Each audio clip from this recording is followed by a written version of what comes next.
Piny owacho mar kaunti ma Machakos ochako chenro mar miyo chiemo jopuonjre mag ECDE duto e kaunti no.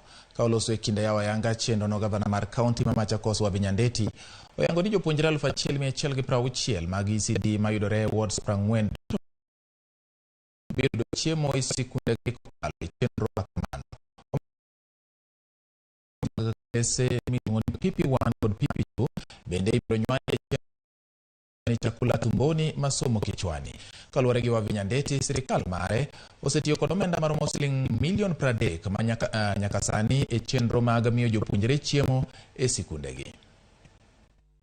We gather here to initiate a very important exercise of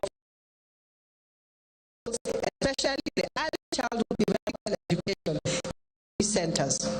As I flag off the distribution of the assorted foodstuffs to the respective schools in all 40 wards in Machakos County, I thank you all who took part in making this day successful.